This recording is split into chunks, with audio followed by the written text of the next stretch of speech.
19 अप्रैल की न्यूज़ इसमें कवर की जा रही है। तो न्यूज़ में जो आई है, पहली न्यूज़ जो इसमें बता रहे हैं, जैसे अब इलेक्शंस आ गए हैं तो वोटिंग मशीन्स होती है ईवीएम, तो ईवीएम के ऊपर और वीवीपैट के ऊपर सवाल उठाए जा रहे हैं।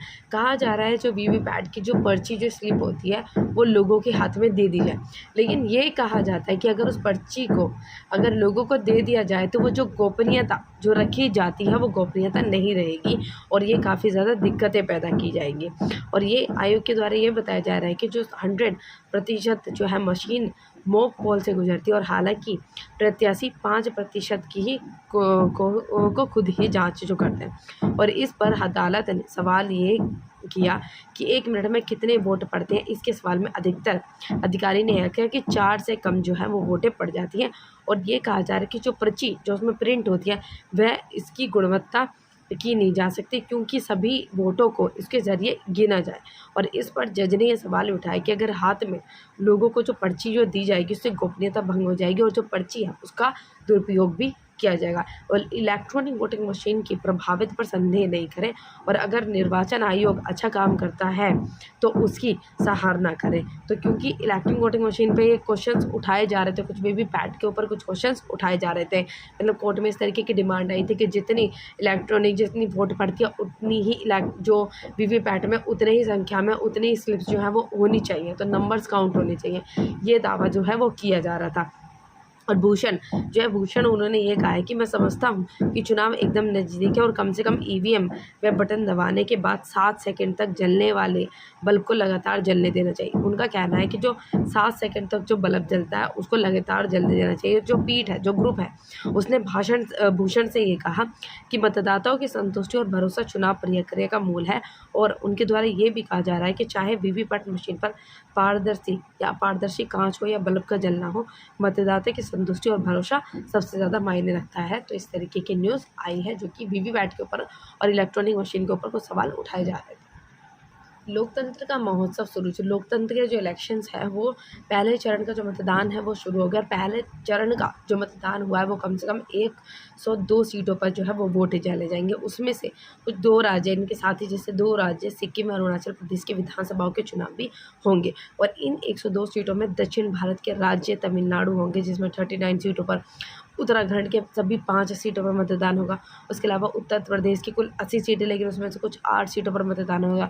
ऐसे ही जगह-जगह कुछ राज्य जो है चुने गए हैं जिसमें कम से कम 102 सीटों पर, टोटल मिला के 102 सीटों पर जो चुनाव होंगे। और ये कहा जा रहा है कि जो लोकसभा चुनाव है वो 7 चरणों में पूरे किए जाएंगे और जो आखिरी चरण होगा वो 1 जून को होगा। और देश की 543 लोकसभा सीटों के लिए चुनाव आयोग ने जो समय तालिका बनाई है उसकी आलोचना भी कम नहीं हो रही है। मतलब काफ़ी लोगों ने कहा गर्मियों में हो रहे हैं, सुविधा नहीं है, इस तरीके की आलोचना जो है वो की जा रही है।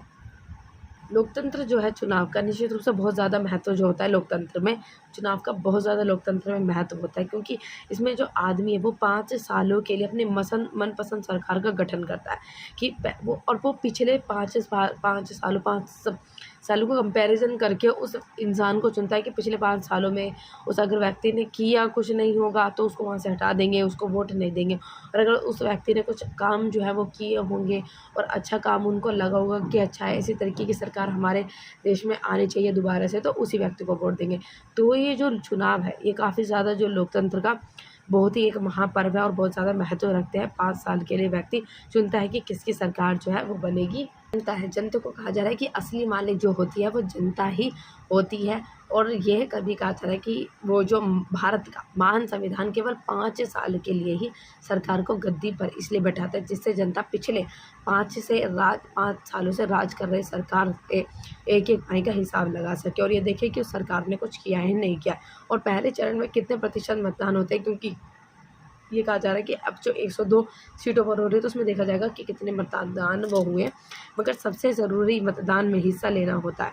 लेकिन सबसे ज़्यादा इम्पोर्टेंट बात होती है कि व्यक्ति के पास जो अधिकार है उसको बहुत ही मुश्किल से इस तरीके के अधिकार, काफ़ी लड़ाइयाँ के बाद, इतना ज़्यादा फ्रीडम स्ट्रगल के बाद इस तरीके का मौका मिला है कि हम अपनी पसंदीदा सरकार को चुन सकते हैं।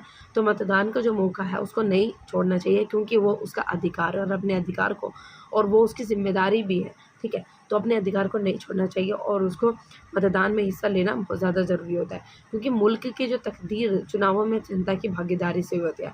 अतः जनता की जितनी ज़्यादा भागीदारी होगी, जनता उतना ही ज़्यादा जो जवाब है वो उतना ही ज़्यादा स्पष्ट आएगा कि कितने प्रतिशत लोगों ने वोट दी और किस तरीके की सरकार के लोग डिमांड कर रहे हैं। और यही वजह है कि जो भाजपा को दक्षिण भारत के लोग उत्तर की हिंदू पार्टी जो है मानते हैं, और जबकि तमिलनाडु का इतिहास सामाजिक न्याय के ऊपर आधारित रहा है। यहाँ के लोगों के लिए स्वपरिवार प्रेरणा के स्रोत रहे हैं, जिनका पूरा जीवन हिंदू धर्म की कुरीतियों के लिए खिलाफ लड़ते हुए चला गया। और ये जो चुनाव है वो आने वाले समय में वो ये भी तय करेंगे कि जो भारत है, आज भारत में का भविष्य केवल आंतरिक ही नहीं अंतर्राष्ट्रीय लेवल पर भी तय किया जाएगा। और यही कि जो चीन है, चीन ने अपनी गति काफ़ी ज़्यादा वृद्धि की है, जिसकी वजह से जो चीन है वो भारत की दूसरी सबसे बड़ी भारत नहीं, देश की विश्व की सबसे बड़ी अर्थव्यवस्था बन चुका है। और भारत के प्रति उसका रवैया दोस्ताना नहीं है, जबकि आबादी के मामले में भारत ने चीन को पछाड़ दिया है। और भारत की जो पॉपुलेशन है वो 144 करोड़ आबादी वाला देश बन गया, और जबकि जो चीन है वो 142 करोड़ की आबादी वाला देश बन गया, कि इसका मतलब जो भारत है वो पहले नंबर पर।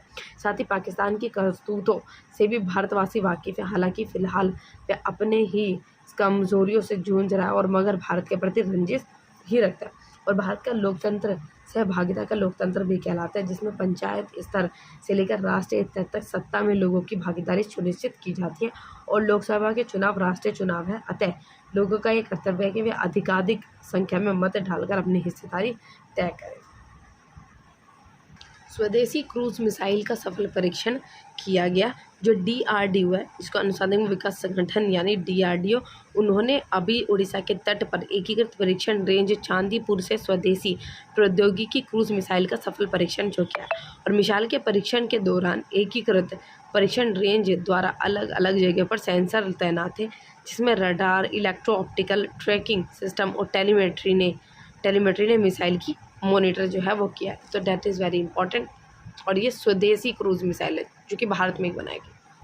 इनकी फ़ोटो दी गई है, इनको तो आप अच्छे से जानते होंगे, तो इन्हीं की खबर सुन लीजिए कि भाई क्या अच्छे काम इन्होंने किए हैं। देखिए, मतलब अब पढ़ोगे तो पता चल जाएगी। शिल्पा शेट्टी राजकुंद्रा की 98 करोड़ की संपत्ति जब्त की गई है। ये कहा जा रहा है कि ये कहा जा रहा है कि इन दोनों को मनी लॉन्ड्रिंग के मामले में एक्शन लिया जा रहा है इन दोनों के खिलाफ। और ये जो मामला है बिटकॉइन के इस्तेमाल के जरिए निवेशक के धन की धोखाधड़ी से संबंधित भी है।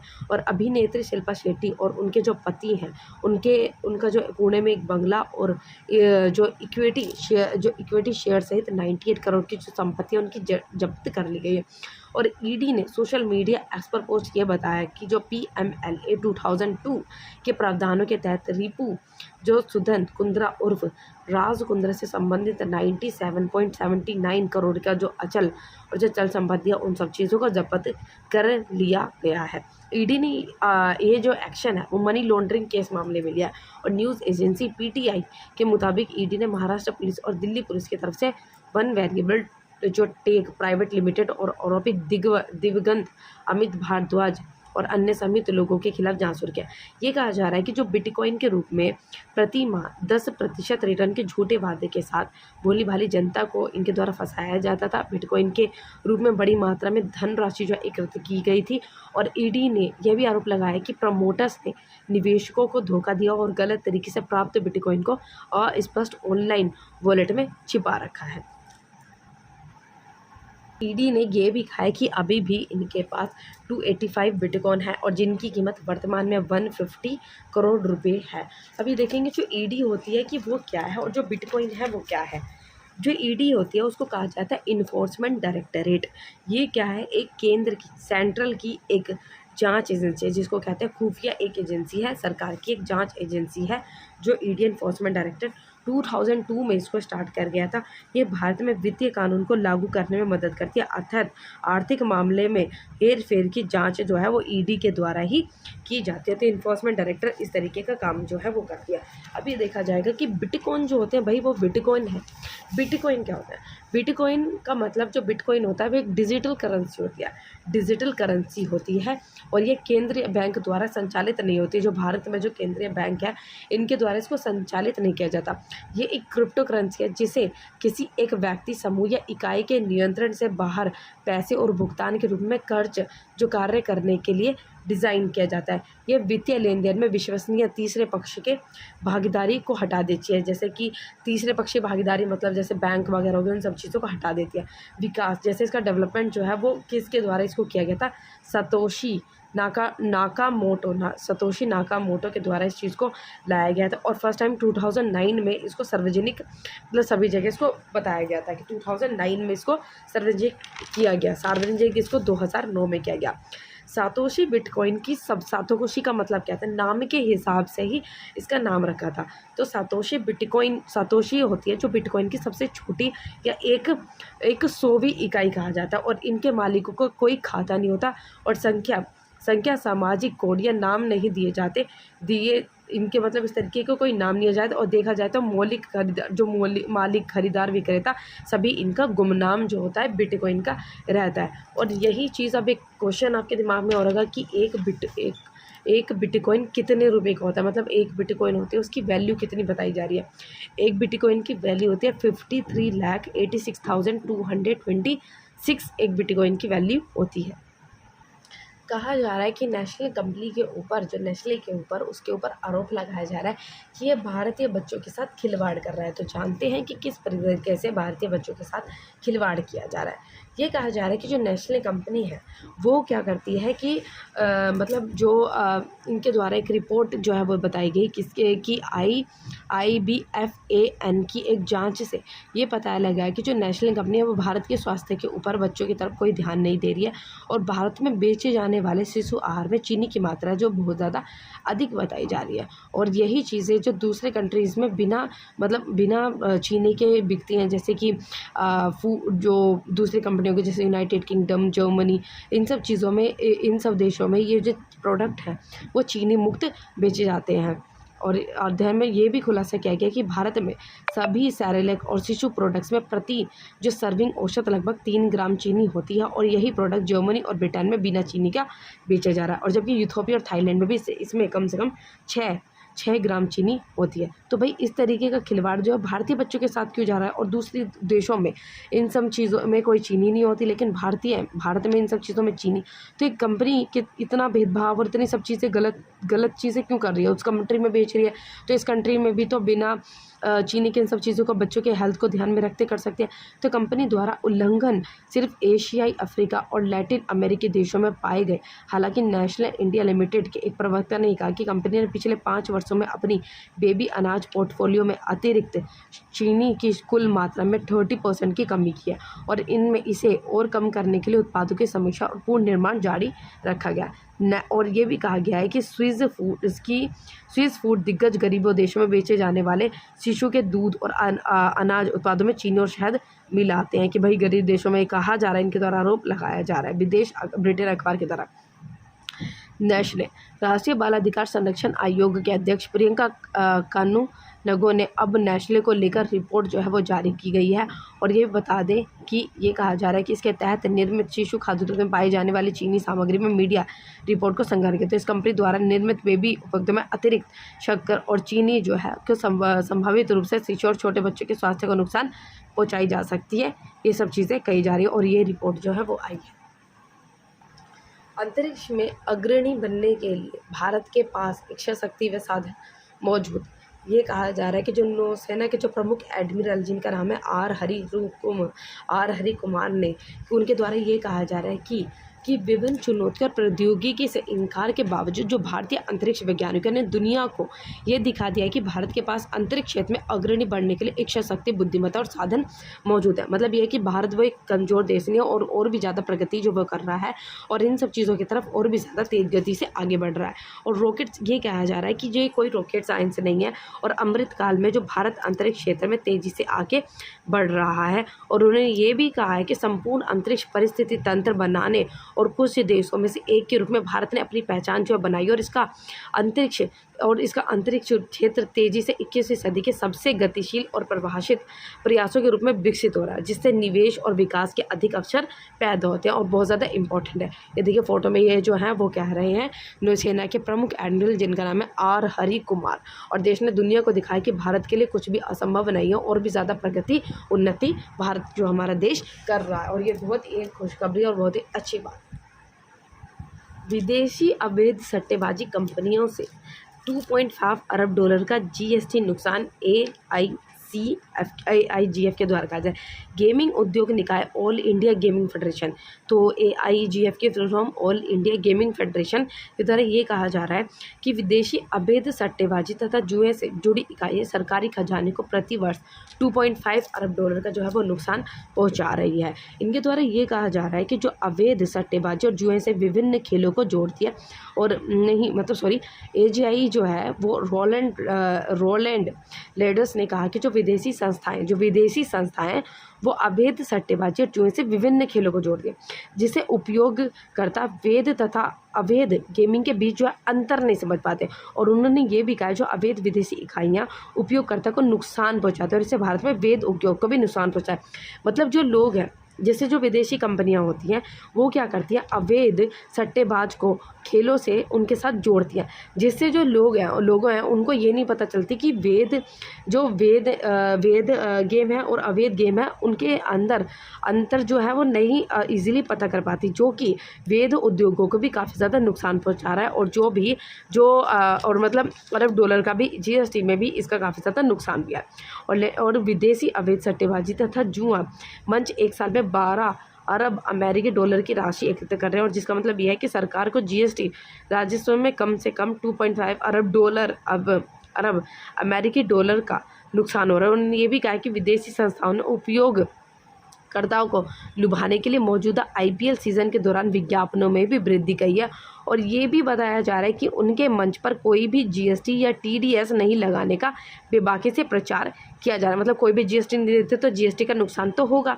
और अवैध विदेशी सट्टेबाजी और जुआ मंच के खतरे पर कठोरता से अंकुश लगाया जाना चाहिए और लोगों को इस चीज़ का अंतर बताना चाहिए कि वैध और अवैध मंचों का अंतर जो है लोगों को बताया जाना चाहिए। तो SRO जैसी संस्था द्वारा जांच से वैध और अवैध मंचों के बीच अंतर करने में जो है वो इस तरीके से मदद कर रही है, ताकि लोगों को पता चले कि अवैध और वैध गेमिंग क्या है, जिसकी वजह से उसमें वो डिफरेंशिएट कर पाएँ, और वैध उद्योग है जिसका काफ़ी नुकसान हो रहा है उनको भी नुकसान होने से बचाया जा सके, और अवैध सट्टेबाजियों इन सब चीज़ों पर रोक लगाई जाए जो GST में भी काफ़ी ज़्यादा नुकसान कर रही हैं।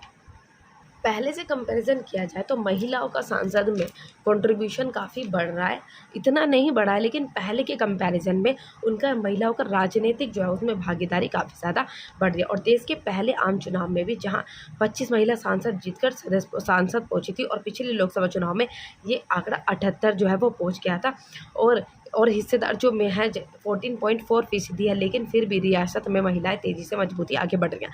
तो रिकॉर्ड हम देखेंगे कौन कौन सी जो महिलाएं हैं, उन्होंने 10 महिलाएं सांसद देखेंगे जिन्होंने काफ़ी ज़्यादा जो वोटें हासिल की हैं।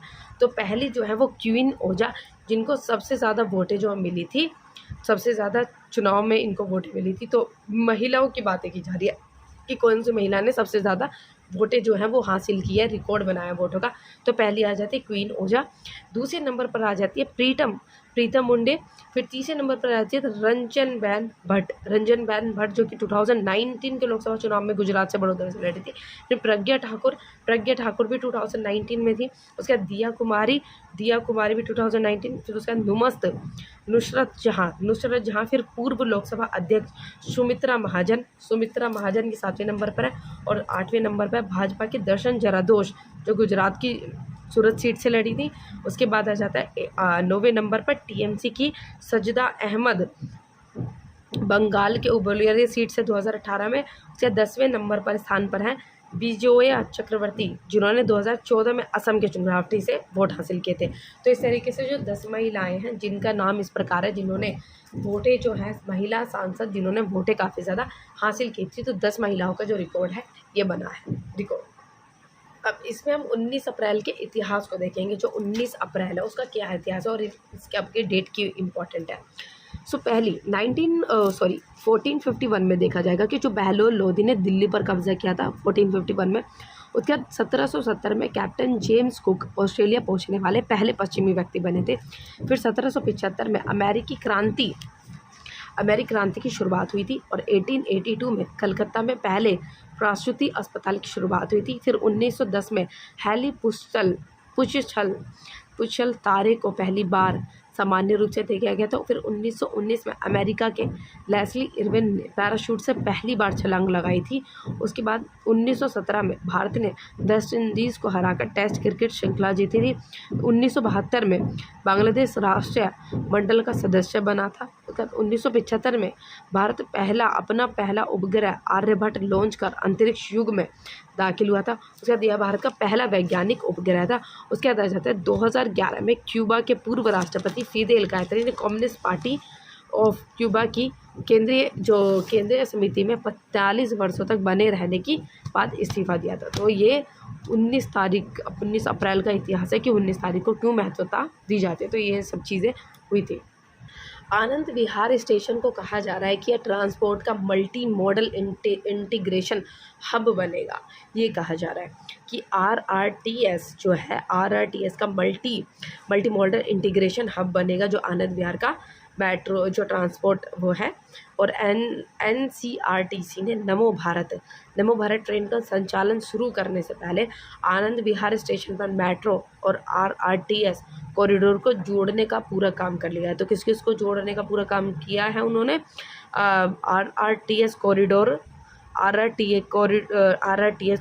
और आनंद विहार स्टेशन पर मेट्रो और आरआरटीएस कॉरिडोर को जोड़ने का पूरा काम कर लिया है। और दोनों स्टेशनों को कॉन्कोर्स लेवल पर जोड़ने के लिए पाथवे जो है वो बनाया गया और यहाँ से लोग अन्य राज्यों के लिए बस और रेल का सफ़र भी शुरू कर सकेंगे। अब मेट्रो और आरटीआरटीएस के स्टेशनों को आपस में जोड़ दिया गया है। ये सब चीज़ें बताई जा रही हैं। तो कौन सा आनंद विहार का जो स्टेशन है वो क्या बनेगा? ट्रांसपोर्ट का मल्टी मॉडल इंटीग्रेशन हब बनेगा। इस तरीके की बातें बताई गई हैं। 19 अप्रैल को वर्ल्ड लीवर डे भी मनाया जाता है। कि कहा जा रहा है कि लोगों के आज के टाइम पे गलत जीवन शैली की वजह से जो लोगों की जो स्थिति है, लोगों की दिनचर्या बेकार होने की वजह से जो उनकी गलत जीवन शैली के कारण जो व्यक्ति का दूसरा ब्रेन क्या होता है? व्यक्ति का लीवर को कहा जाता है। और आजकल जैसे लोगों की स्थिति बन गई है आरामदेह और अव्यवस्थित जीवन शैली के चलते जो है वो लीवर की बीमारियां जैसे और लीवर में सूजन, सिरोसिस जैसी समस्या जो है वो काफ़ी ज़्यादा उत्पन्न हो गई है और ये सब चीज़ें देखने के लिए मिलती है। और अगर बहुत ज़्यादा अल्कोहल भी जैसे बहुत ज़्यादा अल्कोहल पीते तो उन सबको भी इन सब चीज़ों की दिक्कतें होनी शुरू हो गई। और अगर किसी व्यक्ति को डायबिटीज़, मोटापा, अनियंत्रित ब्लड प्रेशर जैसे में समस्या है तो लीवर की बीमारी होने की आशंका बढ़ जाती है। और ये भी कहा जाता है कि जो फाइब्रोस्कैन करा लेने से लीवर में हो रहे बदलाव का काफ़ी हद तक पता चल जाता है कि किसी व्यक्ति के लीवर में किसी तरीके की दिक्कत तो नहीं है। तो वो फाइब्रोस्कैन जो होता है उसके द्वारा लीवर के बारे में पता चल जाता है, उसके अंदर हो रहे बदलाव को देखा जा सकता है। लोगों के दिमाग में अभी भी इस तरीके से क्वेश्चन है बहुत ज़्यादा कि दुबई क्यों डूबी। दुबई एक इस तरीके का एरिया है, एक इस तरीके का देश है जहाँ पर काफ़ी ज़्यादा जो है कि मतलब सूखा पड़ा रहता है वहाँ पे। और वहाँ पर जो पानी की कमी है, पानी की डिमांड जो है वहाँ पर अंडरग्राउंड वाटर के द्वारा वहाँ पर पूरी की जाती है, वहाँ पर सूखा रहता है।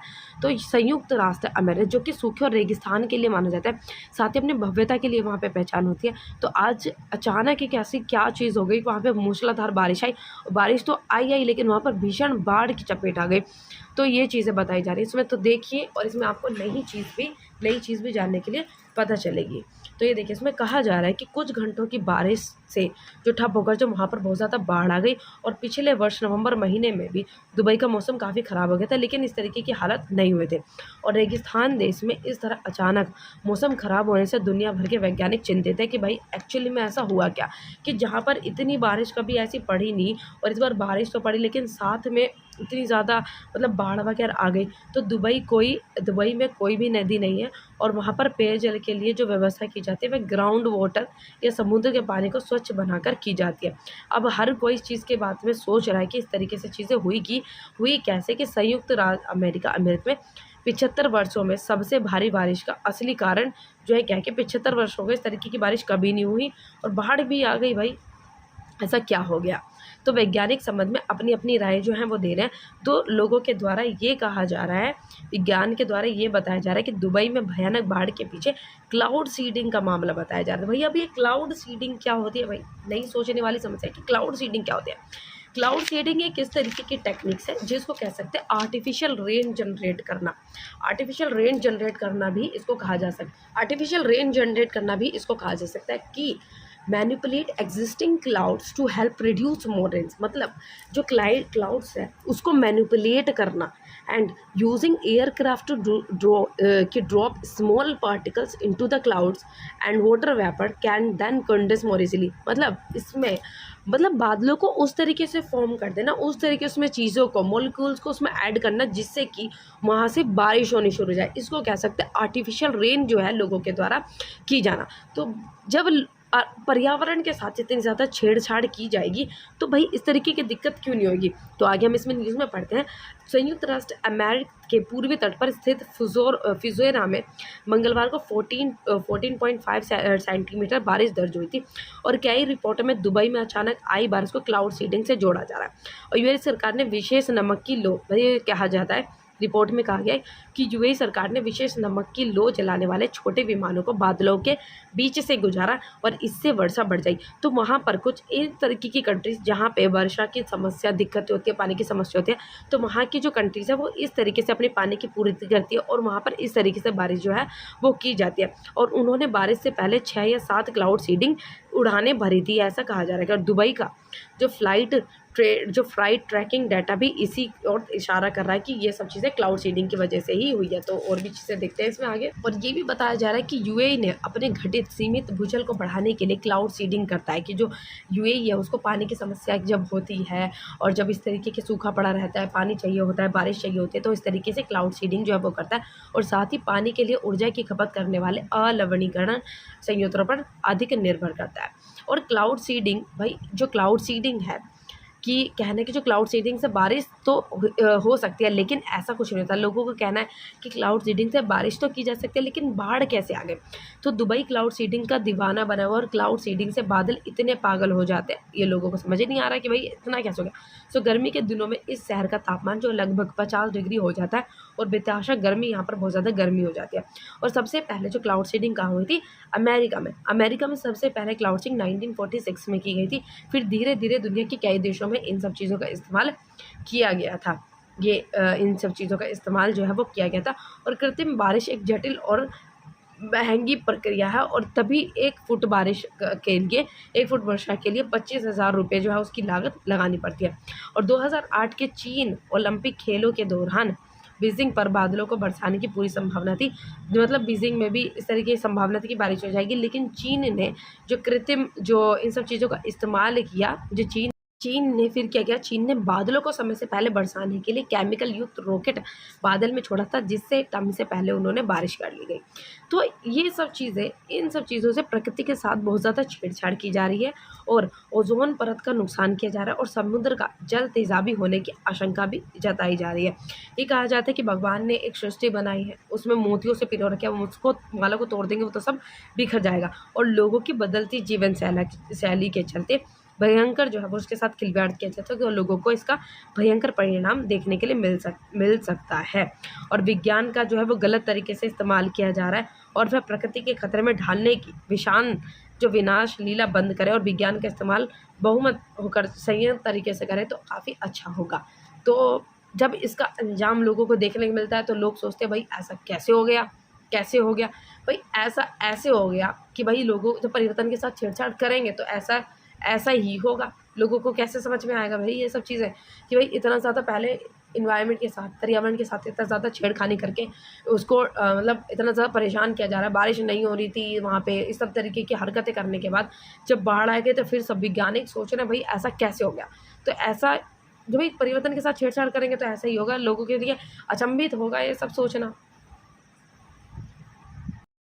असांजे की अभी जो न्यूज़ है वो काफ़ी जो वायरल हो रही है कि मतलब ये जूलियन असांजे जो अमेरिका में ही है कोई, तो इनके बारे में कहा जा रहा है कि विकीलीक्स एक नॉन प्रॉफिट ऑर्गेनाइजेशन है, जो विकीलीक्स एक नॉन प्रॉफिट ऑर्गेनाइजेशन है और जिसे पेशे से पत्रकार और हैकर जूलियन असांजे ने 2006 में स्टार्ट किया था। और इसे एक ऐसे ऑर्गेनाइजेशन के रूप में जाना जाता है जो खुफिया जानकारी, न्यूज़ वगैरह रिलीज़ कर देती है। और 2006 में इस वेबसाइट के लॉन्च होने से महज साल भर के भीतर ही 12 लाख से अधिक दस्तावेजों का डेटाबेस खोल दिया। तो अमेरिका में जो है एक नॉन प्रॉफिट ऑर्गेनाइजेशन है जिसका नाम है विकीलीक्स, और जो कि जूलियन असांजे के द्वारा जो है कि निकाली गई थी 2006 में। तो ये जितने भी खुफिया चीज़ें होती हैं उन सबकी जानकारी जो है सबको बाहर निकाल देता है। तो इस तरीके की बातें बताई जाए। अमेरिका में असांजे के ऊपर सीक्रेट जानकारी लीक करने और अमेरिकी नागरिकों की जान खतरे में डालने समेत 18 संगीन आरोप जो लगे और आरोप साबित हुए तो उनको 175 बरस तक की जो है जेल भी हो सकती है। और असांजे के वकील ये कहते हैं कि अमेरिका ने उनकी जान को खतरा बता रखा है, मतलब ये कि अमेरिका में उनकी जान को बहुत ज़्यादा खतरा है और इसी आशंका के बिना पर वे असांजे का प्रत्यार्पण रुकवाने को कोशिश जो है हर तरीके से कर रहे हैं। और असांजे एक ऑस्ट्रेलियन नागरिक ब्रिटेन की बेलमार्क्स जेल में है। कहाँ पर है ये? ऑस्ट्रेलियाई नागरिक ब्रिटेन की बेलमार्क्स जो जेल होती है उसमें है और ब्रिटिश अदालत के फैसले का इंतजार कर रहे हैं कि क्या वे 2022 के प्रत्यर्पण आदेश के खिलाफ अपील कर सकते हैं जो उन्हें सरकार और राजनयिक का प्रशासन के लिए गंभीर आरोप का सामना करने के लिए भेजेगा। और अमेरिका का तर्क ये है कि विकीलीक्स जो कि एक नॉन प्रॉफिट ऑर्गेनाइजेशन है उसके खुलासे से उनके एजेंट्स की जान जो है वो खतरे में डल जाएगी, जान को खतरे में डाल दी और इस अपराध का कोई भी बहाना नहीं है। और अमेरिका का ये भी कहना है कि असांजे पर जानबूझकर स्रोतों के नाम प्रकाशित करने का आरोप लगाया गया है, ना कि उनकी राजनीतिक विचारधारा का। 2006 में इस वेबसाइट से लॉन्च होने के महज साल भर के भीतर ही 12 लाख से अधिक दस्तावेजों का डेटाबेस जो है वो तैयार हो गया था। और वेबसाइट में ऐसे दस्तावेज जारी किए थे जिनसे पूरी दुनिया में खलबली मची थी, फिर वो चाहे अफगानिस्तान हो या फिर इराक, मतलब देशों की गोपनीय बातों को इस विकीलीक्स जो नॉन प्रॉफिट ऑर्गेनाइजेशन है उसके द्वारा निकाला गया था, जिससे इन देशों के अंदर खलबली मच गई और जिनसे इनके ऊपर कार्रवाइयाँ चलनी शुरू हो गई। इन्होंने इस तरीके से किया क्यों? और यह 2016 राष्ट्रपति चुनाव के दौरान हिलेरी क्लिंटन की गोपनीय ईमेल जो है वो लीक होने का मामला और वॉट्सएप का इबादत से चलने वाली इस वेबसाइट पर 2009 में ही 1200 वॉलंटियर जो रजिस्टर कर चुके थे। उसमें ये भी बताया गया था कि अमेरिका ने अपने हितों की रक्षा के लिए कई देशों की सरकारें जो है वो पलटी और जहाँ आज भी शांति स्थापित रही है। जूलियस असांजे पर मुकदमा जारी रखने के लिए हर संभव कोशिश करी जा रही है। और ऑस्ट्रेलिया की जो प्रधानमंत्री द्वारा अमेरिका को अपील के बाद उम्मीद की जाती है कि बाइडेन सरकार असांजे के प्रति नरम रवैया अपनाएगी और उन्हें अपना शेष जीवन जीने में गुजारने का प्रयास करेगी।